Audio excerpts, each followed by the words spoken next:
Olá, pessoal. Quem fala aqui é o engenheiro Renato Palata Santana.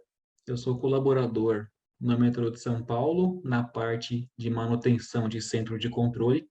E nesse quadro, eu vou falar um pouco sobre uma possibilidade de atualizar sistemas legados da Sun Microsystems, da plataforma Spark, através de emulação em ambientes mais modernos de arquitetura Windows x86-64.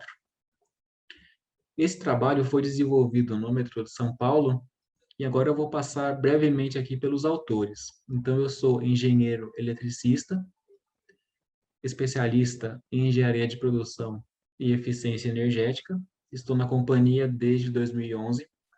Temos o colega Marcelo Fernando Barreiros, está na companhia desde 91. Ele é técnico eletrônico, matemático pós-graduado em educação matemática e hoje ocupa o cargo de supervisor de manutenção.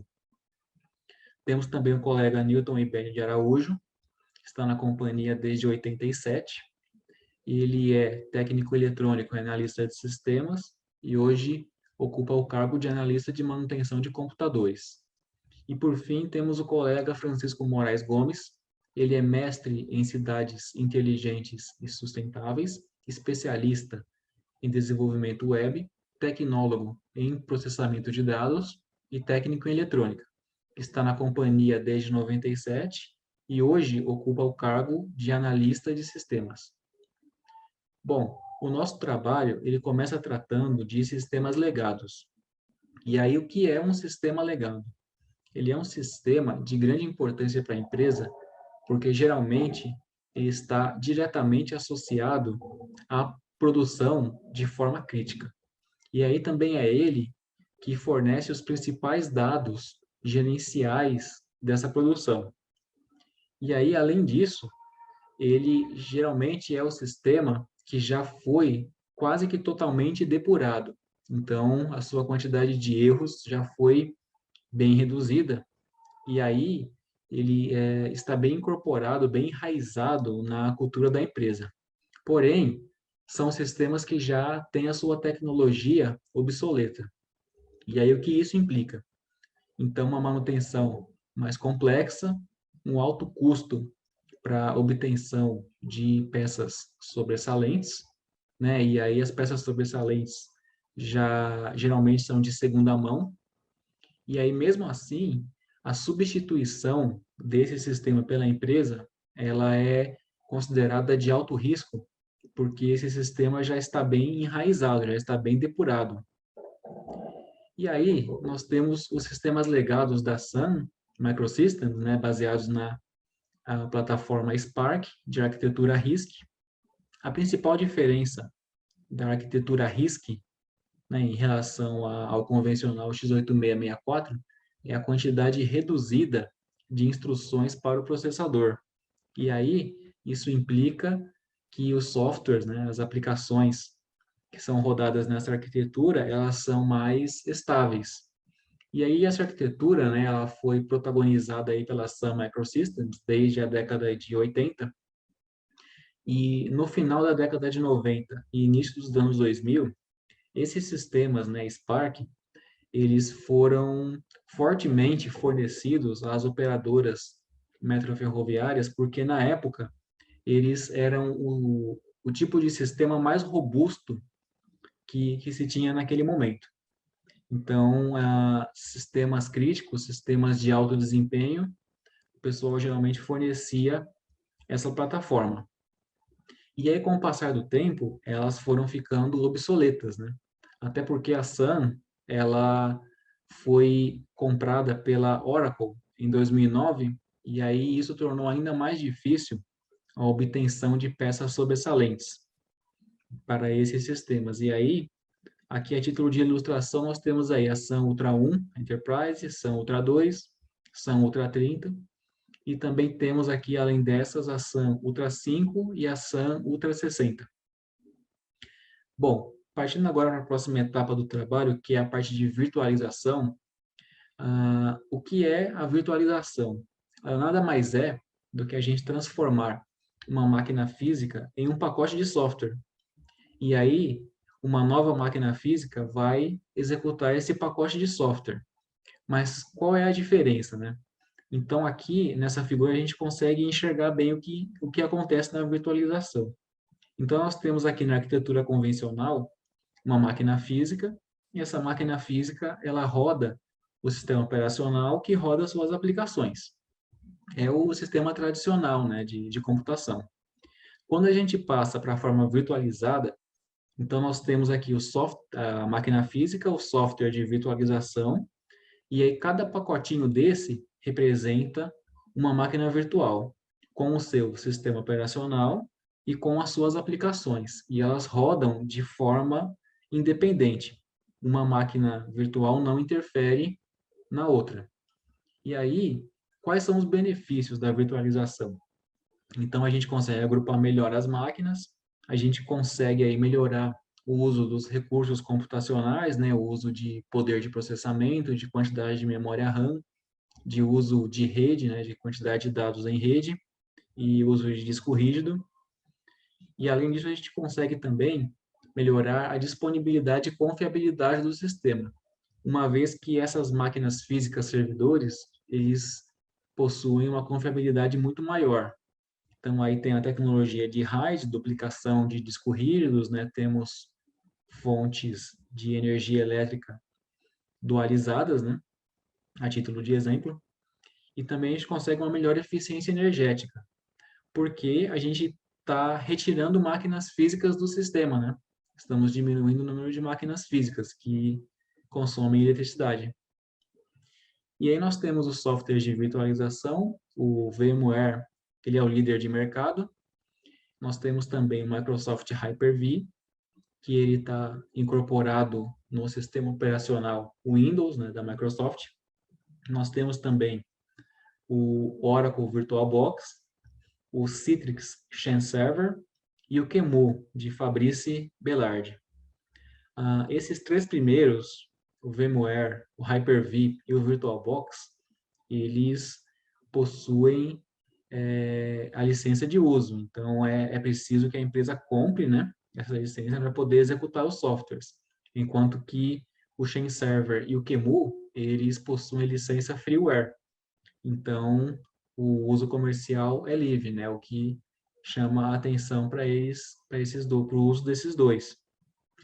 E aí, além disso, nós temos a emulação. E aí, o que é emulação?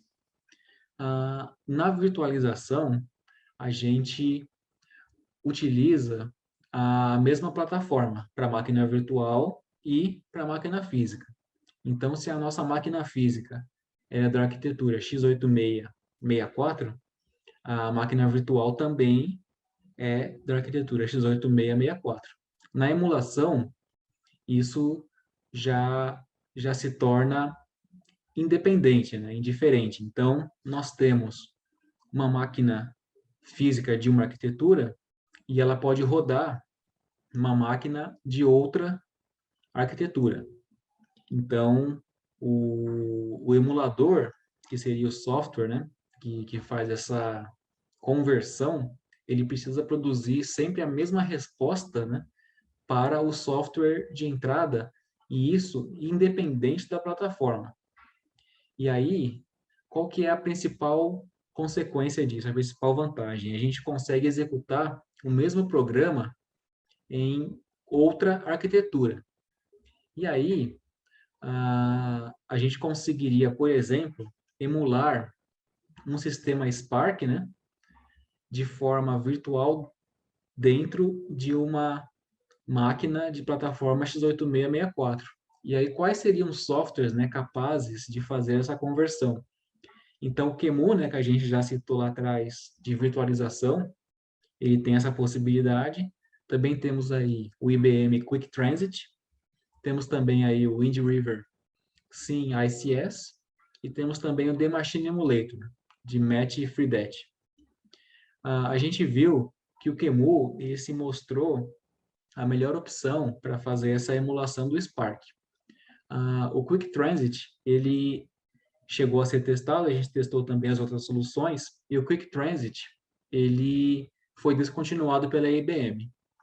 E os outros dois, o SYN-ICS e o The Machine Emulator, eles durante os testes, eles não apresentaram todas as funcionalidades que a gente precisava para fazer uma emulação completa.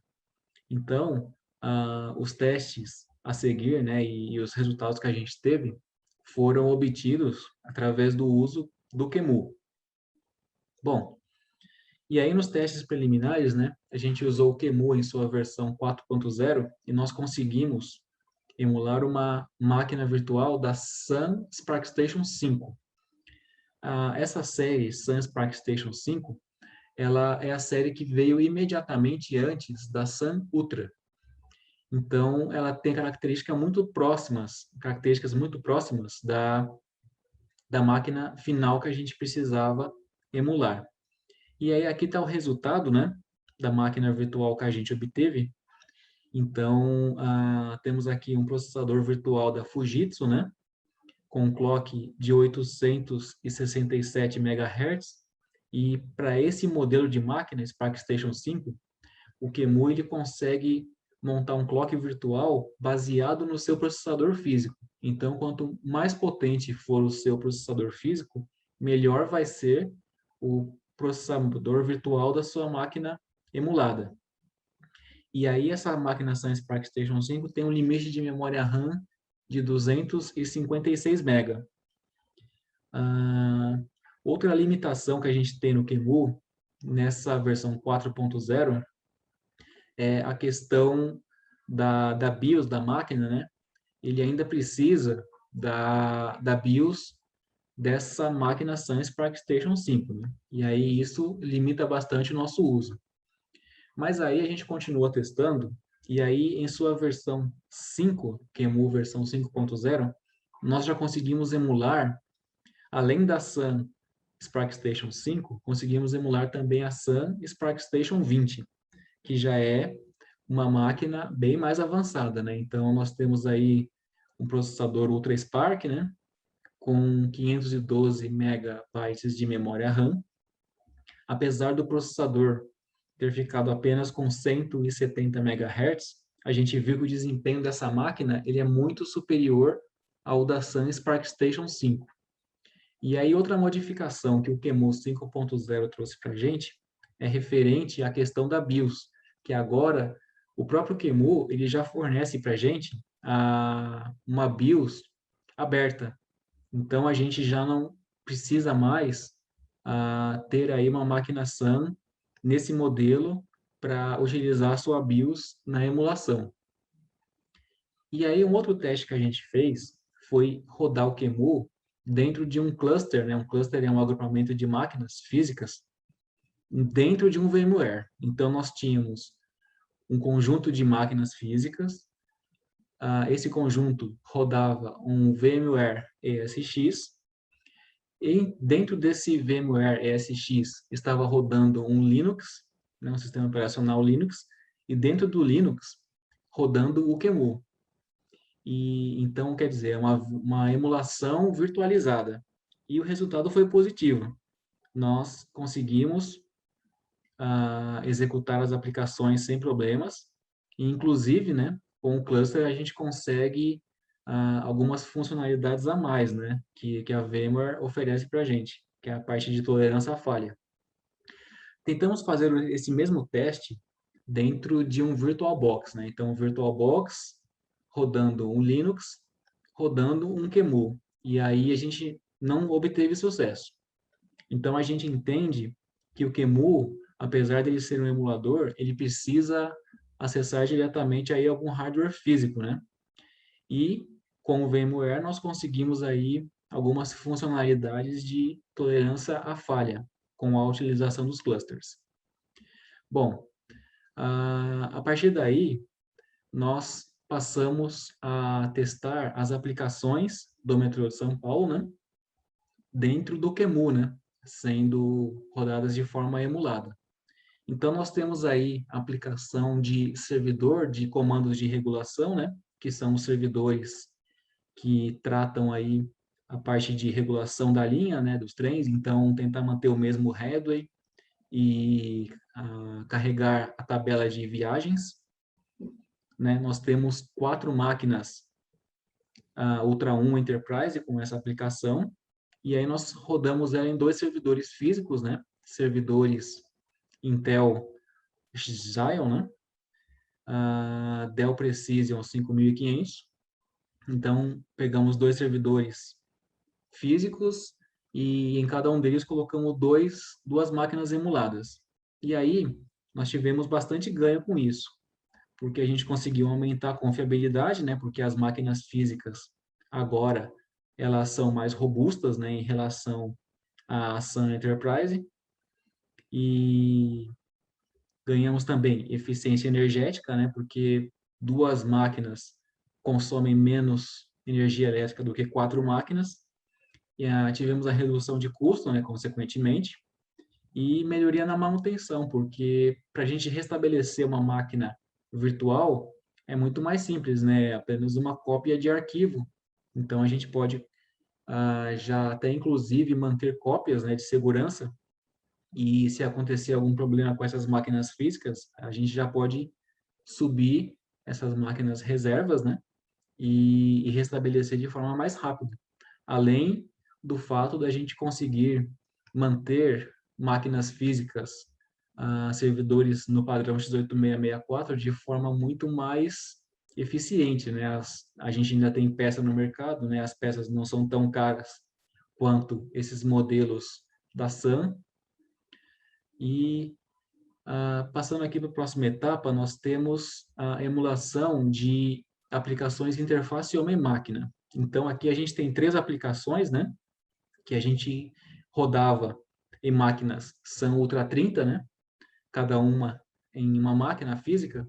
E aí nós passamos a rodar de forma emulada, né? Essas interfaces homem-máquina em computadores padrão, né? Intel Dual Core, né? Já são máquinas mais básicas, né? Mas ainda assim são máquinas que oferecem uma confiabilidade até um pouco maior por serem mais novas do que as outras originais. E aí, para a gente conseguir fazer rodar com uma tela de vídeo, nós precisamos de um software de terceiros, que é o WRQ Reflection X da AttackMate. Esse software ele serve para a gente conseguir trabalhar com qualquer monitor de vídeo. Então, independente da resolução, independente de características de brilho, contraste, ele consegue simplesmente tornar para a gente transparente essa emulação do vídeo. Então, a gente pode, por exemplo, trabalhar com janelas, né? Igual temos nessa primeira aqui, nessa primeira foto, ou com a tela inteira, né? Como é o caso aqui da segunda e da terceira. E aí, só passando rapidamente aqui, essa primeira foto trata da aplicação interface homem-máquina do sistema de bilhetagem. Essa segunda é a interface homem-máquina do controle de fluxo de passageiros, né, aviso na estação, controle de escada rolante, por exemplo. E essa terceira, ela é baseada no controle de tráfego de trens. E aí o resultado dessa simulação foi bem positivo, a gente não teve nenhuma perda de desempenho e tivemos também vários ganhos, como eficiência energética, né?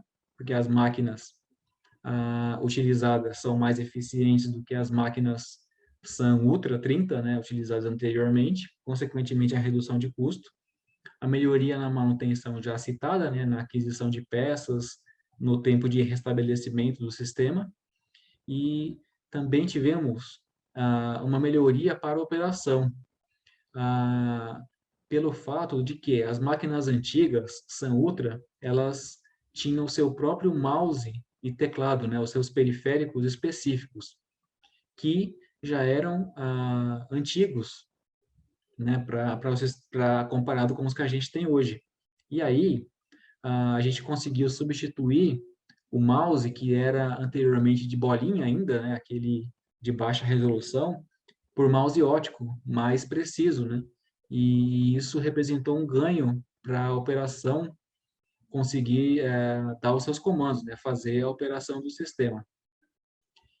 E aí, por fim, a gente fez também uma emulação de uma maquinação Ultra 30 em um computador físico um pouco mais robusto, né? No caso, a gente utilizou aqui a Workstation HP Z600, né? Com o processador Intel Xeon, uma máquina muito mais robusta, né? E a gente ligou dois monitores, como a gente consegue ver aqui na foto, através do software de servidor de tela, né? O WRQ Reflection X, e também tivemos vários ganhos, que foi a redução de custo, né, por conta da melhoria da manutenção, né, usar peças de mercado também, como já foi citado, e a mesma melhoria para a operação, porque a gente conseguiu trocar os periféricos de mouse e teclado antigos, né, por versões mais novas, né, com mouse de alta resolução, mais precisão para a operação. E aí, para esse caso aqui, a gente está rodando a aplicação de interface homem-máquina, né, para o controle de energia, alimentação elétrica dos trens e sistemas auxiliares, como bombas, ventilação.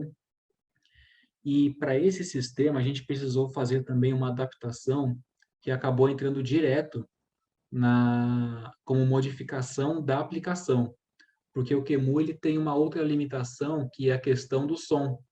Ele não consegue processar ainda chamadas referentes a som. Então, foi necessário entrar nessa aplicação para modificar a chamada do som, né, do Solaris, que ao invés de chamar o som do Solaris, ele cria um arquivo e foi colocado aqui no Windows uma chamada para verificar esses arquivos e aí verificando, né, a necessidade de tocar um som, o próprio Windows, ele emite esse som, né, via linha de comando. E esse som ele é usado para detecção de alarmes, né? Então, se abrir o disjuntor, alguma coisa assim, algum equipamento apresentou um alarme mais grave, a máquina precisa soltar um apito sonoro. E aí a gente resolveu dessa forma, modificando a própria aplicação, né? Uma vez que o metrô de São Paulo recebeu os códigos fontes, né, dessa aplicação. Bom, e aí as conclusões que a gente chega, né, os sistemas legados, eles são muito importantes para a continuidade do negócio, mas a sua manutenção, ela acaba sendo complexa, né, mais difícil, cara. E o QEMU, ele se mostrou um software que apresentou uma solução bem completa, bem viável, para emulação da plataforma Spark, né, e consequentemente das aplicações metroferroviárias.